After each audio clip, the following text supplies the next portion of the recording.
Bueno, pues vamos a volver otra vez a Corintios, al texto que hemos leído, y lo vamos a leer otra vez para tenerlo fresco y presente en la memoria.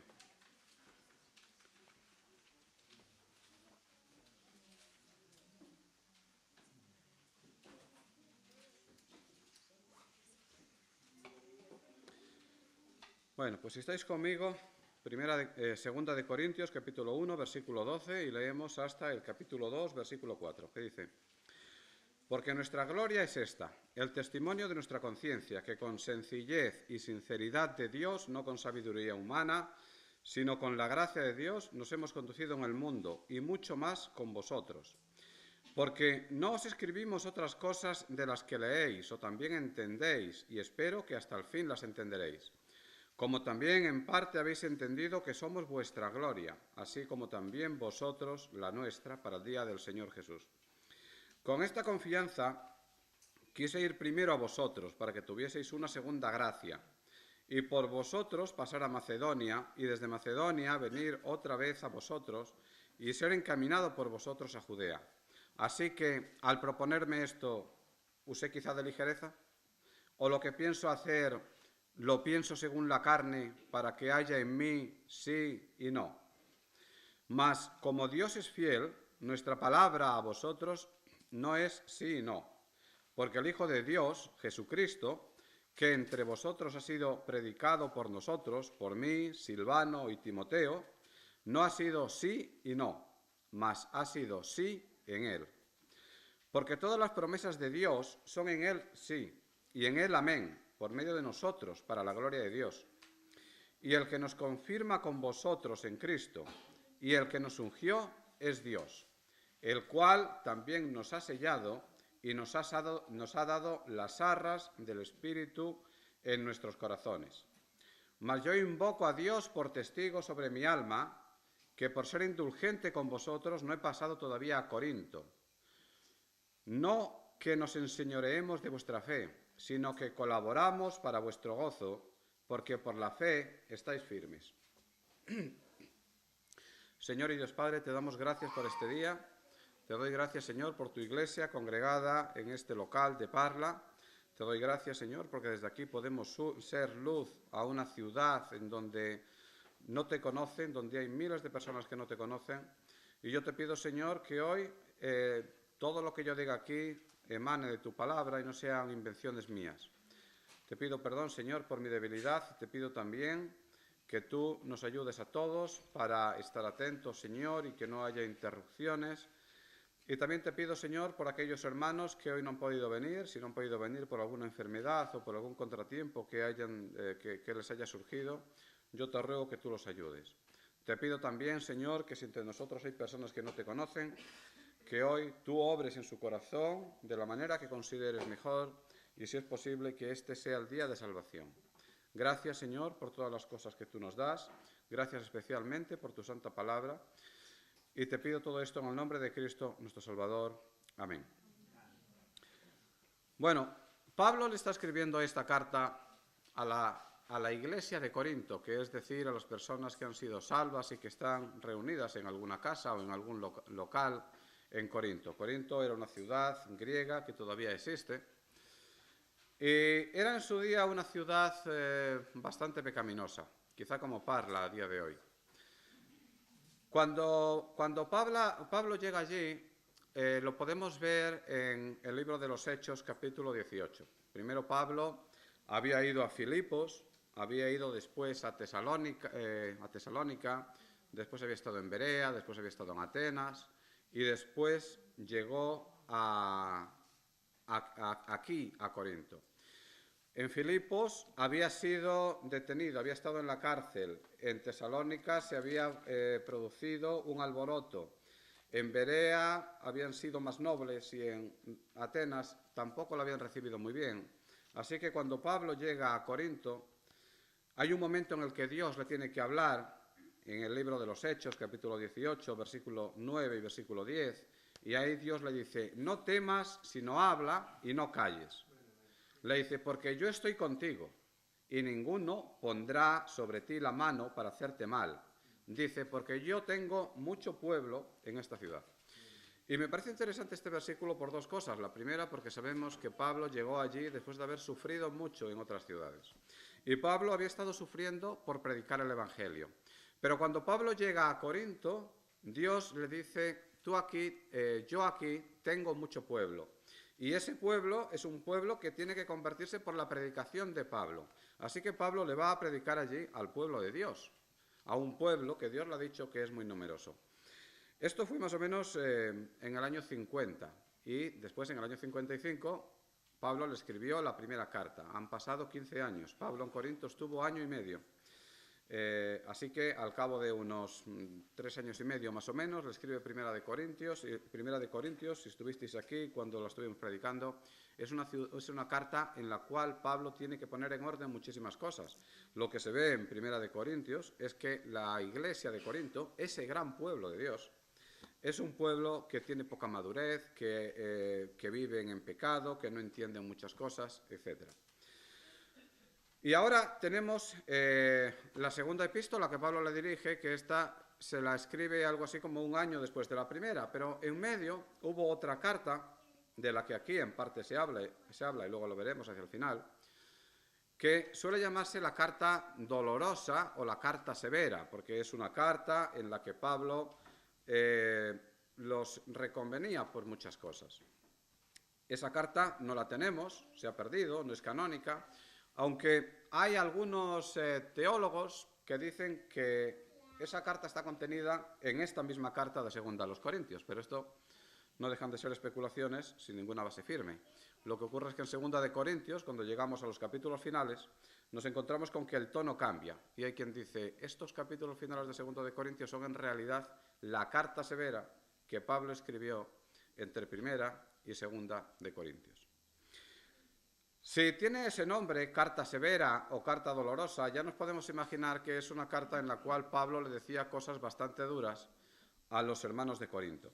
Y ahora, cuando llegamos aquí a esta carta, en el primer capítulo, en lo primero que Pablo le dice, fijaos bien, esto que hemos leído, tiene que ver con un malentendido o digamos con un reproche que le hacen los corintios a Pablo. Pablo aquí está tratando de explicarles algo que tiene que ver con su comportamiento. Esto que le está aplicando aquí tiene que ver con una visita que Pablo le había dicho que le iba a hacer. En 1 Corintios, capítulo 6, versículo 5, Pablo les dice, iré a vosotros cuando haya pasado por Macedonia, pues por Macedonia tengo que pasar. Es decir, Pablo le dice que va a ir. Y fijaos que aquí, en la parte que hemos leído, en el capítulo 15, en el versículo 15 y el versículo 16, también se dice, con esta confianza quise ir primero a vosotros para que tuvieseis una segunda gracia. Y por vosotros pasar a Macedonia, y desde Macedonia venir otra vez a vosotros y ser encaminado por vosotros a Judea. Bueno, Pablo le había dicho que iba a ir. Después cambia de planes. Y entonces lo que tenemos aquí es que Pablo se está justificando porque ellos le reprochan que Pablo ha cambiado de opinión. Lo que le dicen es que Pablo es un hombre que cambia de opinión con facilidad, que es un hombre fluctuante, que es un hombre que hace las cosas a la ligera, que es un hombre que hace las cosas en la carne, que es un hombre que no hace las cosas bien, ¿no? Que hace las cosas de una manera tonta. La cuestión es, si nosotros nos quedamos un momento pensando en estas cosas, podemos decir, pero bueno, ¿esto es una cosa tan grave? Pensemos por un momento en Pablo y pensemos que Pablo se está dirigiendo a esas personas que Dios le ha dicho, yo tengo aquí mucho pueblo. Y estos, al final, son el pueblo de Dios y son los hijos espirituales de Pablo, porque Pablo les predicó a los corintios. Y si los corintios creen en Dios, es por la predicación de Pablo. Pero ahora los corintios le reprochan a Pablo cosas. Ya lo vimos en la primera carta, que en gran medida infravaloraban a Pablo. Y vimos que lo tenían en poco. Y ahora, pues, parece que más o menos sigue siendo así. En la iglesia de Corinto hay una parte, quizá no todos, pero sí muchos, que tienen una cierta oposición a Pablo, que es el que llegó allí a predicar cuando no había testimonio de Dios, ni de Cristo, Y gracias a su predicación existe esta iglesia. Si nos ponemos a pensarlo, ¿no creéis que Pablo debería sentirse decepcionado y defraudado? Porque él, cuando llegó a Corinto, había llegado después de estar sufriendo y luchando en otros sitios, ¿no? Y todo ese sufrimiento tiene que ver con la predicación. Y Dios lo tiene que animar y le dice, calla, no, al revés, habla y no calles, porque aquí tengo mucho pueblo. Pero ahora Pablo puede decir, vaya, tu pueblo, Señor, es un pueblo que se opone a mí, es un pueblo inmaduro, es un pueblo que me reprocha cosas. Y podríamos pensar, ¿es tan grave lo que ha hecho Pablo? Lo que ha ocurrido es que Pablo le ha dicho que iba a ir a ellos, pero luego cambió de opinión y no fue más tarde. No se sabe muy bien, porque hay quien dice que hubo una segunda visita, pero primero le había dicho que iba a ir y luego le dice que va a ir de otra manera. ¿Justifica eso que haya divisiones en la iglesia? Pensemos que cuando Pablo escribe estas cosas en una carta, es porque un hecho como ese, que aparentemente es un hecho menor, es algo que se ha convertido en un problema grande en la iglesia de Corinto. Y a Pablo le está causando sufrimientos. Podríamos pensar, ¿puede pasar eso aquí? ¿Puede ocurrir que un problema pequeño cause divisiones en la iglesia? ¿Podría ocurrir que un problema pequeño se haga tan grande que al final la iglesia o una parte de la iglesia acabe acusando al pastor de algo grave? ¿Fue tan grave lo que hizo Pablo? ¿Les ha hecho daño a ellos? Si os fijáis, en el versículo 12, Pablo dice, porque nuestra gloria es esta, el testimonio de nuestra conciencia. Pablo se está justificando aquí de aquellas acusaciones que le están haciendo los hermanos de Corinto. Y dice, mi conciencia me dice que yo no he hecho nada malo. ¿Sabéis? La conciencia, algunos dicen que es una especie de alerta temprana del pecado. Y es cierto, porque la conciencia es algo que Dios nos ha dado para que sepamos cuando estamos haciendo algo bien y algo mal. Y la conciencia es algo común que tienen los creyentes y los incrédulos. Con la diferencia de que los creyentes, si conocen la palabra de Dios, tienen en cierta medida la conciencia adiestrada para saber qué es lo que Dios aprueba y qué es lo que Dios condena. En cambio, para los incrédulos es un poquito diferente, porque es cierto que si recordáis Romanos, allí se dice que los incrédulos tienen la ley de Dios impresa en su corazón, lo cual quiere decir que la conciencia del incrédulo, aunque no conozca la palabra de Dios, también responde en base a la ley impresa en su corazón. Pero si recordáis vosotros en 2 de Timoteo, en 1 Timoteo capítulo 4, versículo 2 también se dice que a veces hay quien cauteriza la conciencia. Cauterizar la conciencia es quemar la conciencia, es anular la conciencia, es no tener conciencia. Esto es lo que se dice que tienen los psicópatas o los sociópatas, que no sé si son los mismos o no. No tienen conciencia, lo cual les permite hacer daño sin sentir remordimiento o sin sentirse mal. Pero Pablo sí era un creyente y su conciencia se ajusta al conocimiento que tiene de Dios, que es un conocimiento muy grande. Y lo que dice es, mi conciencia me dice que yo he actuado correctamente delante de vosotros. Pero luego añade algo que tiene que ver con su conducta. Dice, sencillez y sinceridad. Y no solo una sinceridad cualquiera. Dice, me he comportado con la sinceridad de Dios. ¿Y esto qué es? ¿Qué es comportarnos con sencillez y con sinceridad? Quizá haya formas largas de explicar qué es comportarnos con sencillez, pero una manera rápida es decir, cuando yo hago una cosa, o hay momentos en la vida en la que yo estoy en un cierto dilema, puedo hacer esto o puedo hacer esto otro. Puedo hacer esto que es una cosa buena, o puedo hacer esto que es una cosa mala. Yo sé que esto es bueno y sé que esto es malo, pero ¿qué ocurre si hago lo bueno? Yo hago una cosa buena y esa cosa buena quizá me traiga a mí un mal. En cambio, si hago una cosa mala, ¿qué puede ocurrir? A lo mejor esa cosa mala me trae a mí un beneficio. Pues actuar con sencillez al final es hacer lo bueno aunque te cause algún perjuicio. Es decir, actuar de tal manera que no estemos haciendo cálculos sobre lo que puede pasar después, sino que hagamos lo correcto independientemente de lo que nos venga después. Y Pablo dice, así actué yo. Y además dice con sinceridad, ¿no? Y actuar con sinceridad es actuar sin hipocresías, sin decir, voy a hacer una cosa, pero después, en realidad, hago una cosa diferente. Y de hecho, esto después lo reafirma diciendo, porque no os escribimos otras cosas de las que leéis. Es decir, lo que os decimos es lo que hacemos. No os escribimos algo para hacer otras cosas, sino que os damos a conocer las cosas que hacemos tal y como las hacemos, sin tratar de buscar excusas o sin tratar de quedar bien con vosotros y después hacer algo diferente. No, aquello que nosotros hacemos, eso os lo decimos de una manera clara y de una manera directa. Bien, Pablo dice, se justifica y dice, ni la conciencia ni mis actos me reprenden de ninguna manera. He actuado en conciencia y he actuado bien. Ahora vosotros, los corintios, aunque escucháis esto de mí, es posible que penséis que no, porque al fin y al cabo quizá tu conciencia no te reprenda, pero a lo mejor tú me lo dices por decírmelo. Por eso Pablo termina diciendo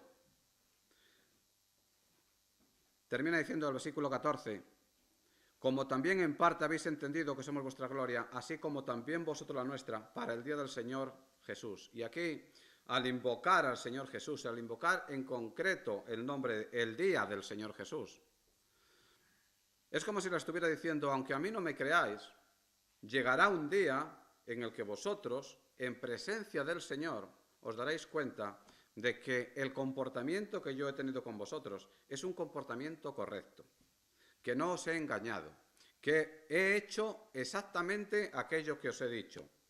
Y quizá vosotros en ese momento acabéis avergonzándoos por no haberme creído.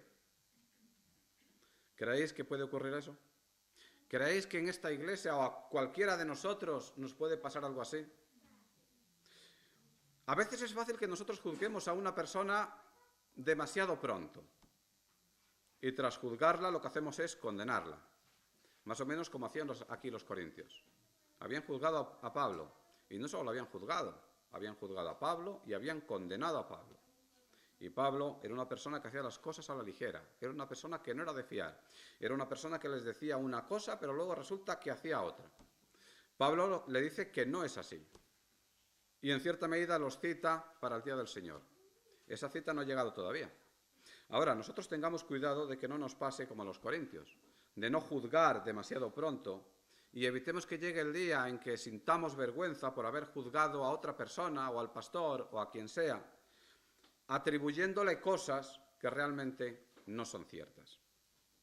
No juzguemos a la ligera, ni juzguemos llevados por prejuicios nuestros o por ideas nuestras.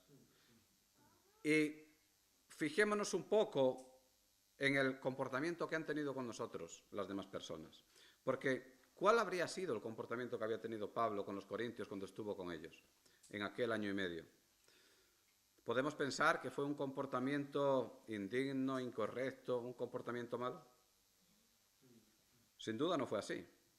Pero él se ha ido y en la primera carta Pablo se encuentra con que tiene que decirles, entre vosotros hay unos que dicen que son de Cefas, otros que dicen que son de Apolos, cada uno es de una cosa, cada uno tiene unas ideas y no hay una unidad entre vosotros.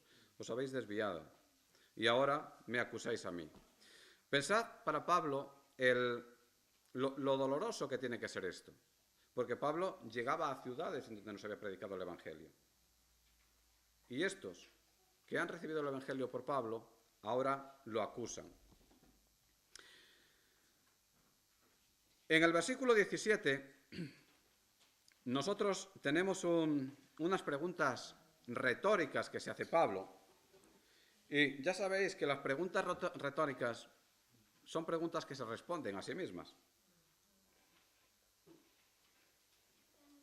Pero estas preguntas nos permiten saber cuáles eran las acusaciones que les estaban haciendo los corintios. Dice, al proponerme esto, y antes les ha hablado de ese viaje, al proponerme esto dice, ¿usé quizá de ligereza? Es decir, ¿lo hice tontamente? ¿Hice las cosas sin pensarlas? ¿Actúo así yo en mi vida? Dice, o lo que pienso hacer lo pienso según la carne para que haya en mí sí y no. Ese sí y no en este caso sería hipocresía. Os digo una cosa, pero después hago otra. Pablo lo que les dice es que esto no es así. Y ese sí y no seguramente nos recuerda un poco al Señor Jesucristo cuando nos dice, sean vosotros sí, sí y no, no. Esto nos recuerda que tenemos que tener palabra. La verdad es que vivimos un tiempo en el que hay pocas personas de palabra. La verdad es que las influencias que nos llegan, por ejemplo, del mundo de la política o del mundo de la empresa, de nuestros jefes en muchas ocasiones, de personas con las que nos relacionamos, pues no es la mejor influencia, no es el mejor ejemplo, no vemos lo mejor en todas estas personas. A veces vemos que todo el mundo actúa con mucha hipocresía, tratando de quedar bien, pero en realidad te dicen una cosa y luego ellos hacen otra.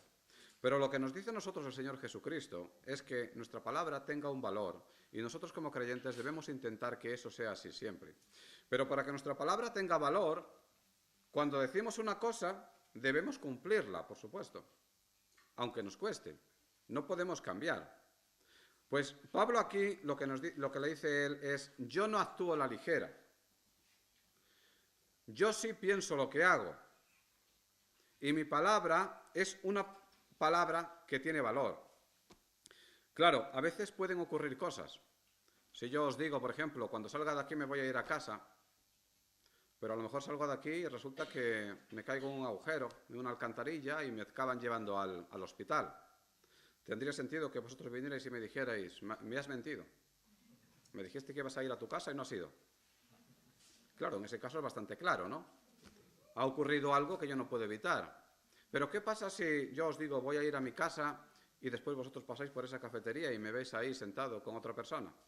Podéis decir, me ha mentido. Bueno, a lo mejor hay una justificación. Entonces, esto nos debe llevar a no juzgar demasiado deprisa. Pero sin juzgar nosotros demasiado deprisa, nuestra palabra tiene que tener un valor. Y cuando nos comprometemos con alguien, si no hay una causa que lo justifique, nuestra palabra tenemos que cumplir nuestra palabra. Y eso es lo que nos llevará a que cuando digamos sí, ese sí tenga valor, y cuando digamos no, ese no tenga valor, y la gente entienda que si decimos que sí, es que sí, y si decimos que no, es que no. Y no entienda que cuando decimos que no, en realidad estamos diciendo ya veremos. O cuando decimos que sí, estamos diciendo no te lo creas del todo. Nuestra palabra tiene que tener valor y Pablo es lo que le está diciendo aquí a los corintios.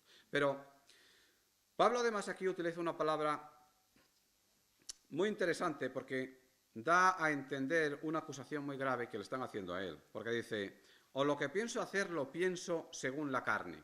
Y la palabra importante es esta, es carne. Porque es como si los corintios le estuvieran diciendo, tú, Pablo, no haces las cosas pensando en lo que Dios quiere de ti. Tú no estás haciendo la voluntad de Dios, sino que tú haces las cosas porque tienes algún interés, ya que tú te mueves según tu carne y no según la voluntad de Dios. ¿Entendéis esa diferencia? Pablo le está diciendo que los corintios le están diciendo a Pablo que Pablo no hace las cosas pensando en Dios, según Dios quiere que las haga, sino que se está dejando llevar por su naturaleza, por su carne, por sus deseos, o por sus caprichos o por sus intereses. Y esto cambia un poco todo el asunto, porque si la palabra de Pablo realmente no tiene valor y Pablo se mueve según la carne, ¿en qué medida la predicación de Pablo es válida? De ninguna manera. Claro, aquí están poniendo en cuestión todo el ministerio de Pablo cuando le dicen que actúa según la carne. Y esto ya le da mucha más importancia a la acusación. Vosotros recordaréis Gálatas, que Pablo dice que si un ángel o él mismo predica un evangelio diferente al evangelio que le había predicado primero, que sea anatema. Pablo siempre fue celoso del evangelio. Tanto en las cartas como en el libro de los Hechos, vemos que Pablo sufrió por el evangelio. Y sufrió por el nombre de Cristo. Y sufrió persecución, y sufrió cárcel, y sufrió azotes, y sufrió hambre, y sufrió escasez. Y aún así Pablo siguió predicando. Pablo era un verdadero siervo de Dios, que demostró en todo momento que él deseaba transmitir al mundo, y más que nada al mundo gentil, deseaba transmitir un evangelio puro y verdadero. Lo demuestra con su vida. Es una cosa que vemos con total claridad en su biografía. ¿Quién de nosotros hubiera sido capaz de soportar todas esas cosas? Yo creo que ninguno. Bueno, estoy seguro de que ninguno, claro. ¿Quién de nosotros sería capaz de soportar un poco de todas esas cosas? Quizá no todos. En cambio, Pablo soportó todo eso porque era celoso del nombre de Dios y porque quería predicar a los gentiles un evangelio verdadero. Y ahora nos encontramos con que los corintios, que han creído en Cristo por la predicación de Pablo, en cierto modo están poniendo en cuestión su propia salvación y su propia predicación. ¿No os parece que esto es una cosa que le tiene que haber dolido bastante a Pablo? Y Pablo lo que hace es apelar a Dios o mencionar a Dios. Y dice, Dios es fiel. Eso dice ahí. ¿Qué más puede decir Pablo de Dios? Pablo puede decir que Dios es fiel, que Dios cumple sus promesas, que Dios es inmutable, que Dios no cambia, que la palabra de Dios es una y no se adapta a las circunstancias, que la palabra de Dios es una y no se puede adaptar a las personas, que la palabra de Dios es una y no se puede poner en cuestión hoy o mañana o pasado mañana según los intereses o los cambios que se den en el mundo. Dios es uno y es fiel, y cuando Dios nos ha dado una palabra, esa palabra se cumplirá. Se cumplirán las promesas, y la máxima promesa es Cristo, el Hijo de Dios, que Pablo dice, el Hijo de Dios es el que ha sido predicado entre vosotros. Es como si estuviera diciendo, entre vosotros ha sido predicado el Evangelio verdadero. Y lo he predicado yo, y lo ha predicado Silvano, y lo ha predicado Timoteo. Había más personas que habían predicado el Evangelio en Corinto. Pero Pablo está citando a aquellos que forman parte, digamos, de su grupo. Aquellos que son también hijos espirituales suyos, discípulos suyos. Silvano y Timoteo. Y lo que le dice es, a vosotros se os ha predicado el Hijo de Dios, a Cristo, se os ha dado el Evangelio verdadero, y no es un evangelio que hoy es sí, que mañana es no, o que cambia según las circunstancias, según el momento o según el interés de cada cual. El evangelio verdadero es lo que vosotros habéis recibido. Y le dice algo más. Le dice, Dios, este Dios, que es fiel y que nos da tantas promesas, y que todas ellas al final se cumplen y nos dirigen a Cristo, este Dios es un Dios grande que hace grandes cosas en sus hijos. Porque le dice, este Dios es el que nos confirma. Y dice, es el que nos unge, en el versículo 21. Y le dice, es el que nos sella y el que nos da el Espíritu Santo para que more en nosotros. Es decir, Pablo le está diciendo, Dios transforma a los creyentes y nos ha transformado a nosotros. Por tanto, vosotros podéis tener la garantía de que el Evangelio que se ha predicado entre vosotros es el Evangelio verdadero, no otro. Y ese es el evangelio que ha llevado la salvación a los corintios. Pero de momento es un evangelio que todavía no ha obrado lo suficiente como para dar madurez a los corintios. Pablo quiere hacerles entender que el evangelio que él ha predicado es un evangelio verdadero y que no se pueden poner en cuestión su palabra. Que el evangelio que les ha llevado es el verdadero evangelio de Dios. Un evangelio que tiene muchas promesas y que esas promesas se cumplen en el Hijo de Cristo. Si vosotros recordáis, en la primera carta lo que le dijo es que a quien predicaba él era a Cristo y a Cristo resucitado. Ese es el verdadero evangelio predicado por Pablo a los corintios. Es curioso ver todo esto y pensar que Pablo tenga que llegar a este punto simplemente porque les dijo, voy a ir en tal fecha a vosotros, Y luego resulta que no fue en esa fecha y cambió de opinión. Y le dicen, has cambiado a la ligera, te guías por tu interés. No, había motivos para ello.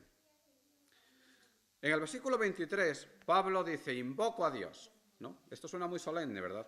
Invoco a Dios por testigo sobre mi alma.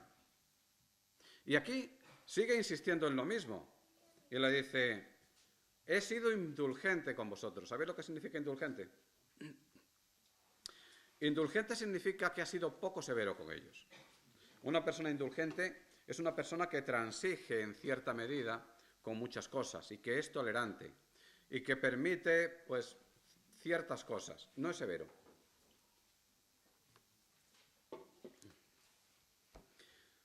Y dice, no he ido por ser indulgente contra vosotros. Y en esta parte que hemos leído, desde el versículo 23 hasta el versículo 24, algo que escribe poniendo a Dios mismo por testigo, lo que le dice es, yo os escribí a vosotros una carta, que es la llamada carta severa o carta dolorosa, porque veis en el capítulo 4 del versículo 2 que dice, os escribí con muchas lágrimas. Pues Pablo lo que le dice es que por ser indulgente con ellos, lo que hizo es que le escribió una carta, que no era una carta excesivamente agradable, era una carta severa, era una carta en la que le reprochaba muchas cosas. Pero fijaos que lo que dice es que él, por ser indulgente, lo que hizo es enviar esa carta en lugar de ir él. Porque si él va, ¿qué tendría que hacer? Si él va, dice, él los contristaría. Él iría triste y los contristaría. ¿Por qué? Porque ellos estaban actuando mal. Porque había muchas cosas que corregir. Y cuando Pablo le escribe esa carta, que dice que escribió con lágrimas, cuando Pablo escribe esa carta le dice cosas graves para que ellos cambien. Porque la idea de Pablo es, quiero ir a vosotros, pero cuando yo llegue a vosotros lo que quiero es que vosotros ya hayáis cambiado. Quiero que por medio de esta carta, que no es una carta agradable, sino que es una carta dura, vosotros os deis cuenta de lo mal que estáis. Y gracias a la carta, vosotros cambiéis, de tal manera que cuando yo llegue allí, nuestro reencuentro llegue a ser un reencuentro gozoso. No un momento triste. Porque dice, yo invoco a Dios por testigo sobre mi alma, que por ser indulgente con vosotros no he pasado todavía a Corinto. Dice, no que nos enseñoreemos con vuestra fe, sino que colaboramos para vuestro gozo, porque por la fe estáis firme. Esta expresión, enseñoreemos de vuestra fe, es una cosa que diferentes teólogos explican de diferentes maneras, pero podríamos entender que Pablo le está diciendo, yo tengo una autoridad sobre vosotros, pero no quiero usar de esa autoridad. Si yo fuera directamente a vosotros, tendría que ir a imponer disciplina entre vosotros, porque no estáis haciéndolo bien. Entonces os voy a enviar una carta, que aun siendo dura, será lo mejor, para que vosotros por medio de la carta cambiéis, y cuando yo vaya, todos estemos gozosos. Fijaos que después ha dicho, esto pues determiné para conmigo, no ir otra vez a vosotros con tristeza, es decir, con severidad. Porque si yo voy así, lo que voy a hacer es contristaros a vosotros. Y si yo voy con tristeza y os contristo, ¿quién me contristará? ¿Quién me alegrará a mí después? Estaremos todos tristes, ¿no? Porque él dice, ¿quién será luego el que me alegre, sino aquel a quien contristé? Es decir, yo quiero recibir de vosotros alegría, quiero que haya gozo entre nosotros. Y dice, por eso os escribí, para que cuando llegue no tenga tristeza. Es decir, os escribí para que cuando yo llegue, vosotros habiendo leído la carta, hayáis cambiado y todos estemos gozosos. Fijaos, hay aquí en Pablo, a pesar de todas estas cosas, hay un amor hacia ellos muy grande. Él mismo lo dice al final. Dice, para que supieseis cuán grande es el amor que os tengo. Pablo tiene amor a aquellos que lo están acusando de hacer cosas que no tienen sentido, cosas que no tienen ni siquiera importancia. Y a aquellos aquellos que acusan a Pablo, es a quienes Pablo dice que ama. Y dice que porque los ama, le ha escrito esa carta. ¿Sabéis? Un día escuché que, bueno, no sé si os gusta el fútbol o no. ¿Conocéis a Alfredo Di Stéfano? ¿Alguien ha oído hablar de él? Sí. Andrea sí. Quizá otros más jóvenes no. Alfredo Di Stéfano fue un gran jugador argentino del River Plate que después vino a España y jugó muchos años en el Real Madrid. Llegó a España en el año 1955, o sea que ya hace algún tiempo de eso. Fue un gran jugador, siempre que hablaban de él lo comparaban con Pelé, aunque Pelé es un poco posterior. La cuestión es que dicen que llegó un momento en el que él era, digamos, tan importante en el Real Madrid y todo eso, que nadie era capaz de decirle que había llegado el momento de que se jubilara. Pero él ya no jugaba como en otro tiempo. Y el entrenador ni siquiera se atrevía a ponerlo de suplente. Entonces, al final, ¿quién le dijo, ya es hora de que te vayas a otro equipo menos importante? Pues al final se lo tiene que decir alguien que verdaderamente lo quiera. Alguien próximo, alguien que estaba muy cerca de él. Yo no sé si esto fue así o no. Más o menos lo escuché una vez, ¿no? Y a veces es el amor lo que nos obliga a decirle cosas muy duras a una persona. Los hermanos de Corinto, lo que ocurría con ellos es que eran inmaduros y acusaban a Pablo de cosas pequeñas y convertían esas cosas pequeñas en cosas muy grandes. Y Pablo, por el contrario, le dice cosas muy duras, no con ánimo de hacerles daño, o no porque él sea una persona malvada, o no porque quiera sentirse superior diciéndole esas cosas, sino que por el amor que les tiene, les dice cosas duras para que ellos cambien. Y esto nos lleva al título que he puesto, que es un poco largo. ¿Veis? Que dice, malentendidos pequeños que llevan a conflictos grandes. Porque lo que nosotros tenemos en la iglesia de Corinto es una cosa que podemos encontrar aquí. Es una cosa que podemos ver en cualquier iglesia. Ahora, preguntémonos un momento, ¿por qué se llega a esto? ¿Por qué un malentendido pequeño, una cosa pequeña que nos pueda pasar, puede generar en algo muy grande? ¿Por qué? Pues realmente solamente hay dos motivos. Dos motivos que en realidad son uno. O no, son dos, pero están relacionados. Uno es la falta de madurez y otro es el pecado. Las acusaciones que le hacen los hermanos de Corinto a Pablo, lo que reflejan es el pecado que hay en esos hermanos. Están pecando ellos, no Pablo. Y le hacen unas acusaciones muy graves por una cosa que realmente, si lo pensamos bien, tiene poca importancia. Pues esto, o situaciones similares, también se pueden dar entre nosotros. Tengamos cuidado para que eso no ocurra. Y yo os llamo a todos vosotros para que no juzguemos con demasiada prisa a nadie. Y que os deis cuenta, y que nos demos cuenta todos, de que a veces cuando nos llaman la atención y nos lo llaman de una manera que no nos gusta, no es por nuestro mal, ni es porque nos odien. En ocasiones es justo por lo contrario. Es porque el amor que alguien tiene hacia nosotros impulsa a esa persona a decirnos que estamos haciendo algo mal. Generalmente no nos gusta que nos digan eso, pero si nosotros somos honestos, y recordad aquel proverbio en donde se dice que el sabio acepta la reprensión, si nosotros tenemos esas cosas en cuenta, si somos lo bastante maduros, la aceptaremos.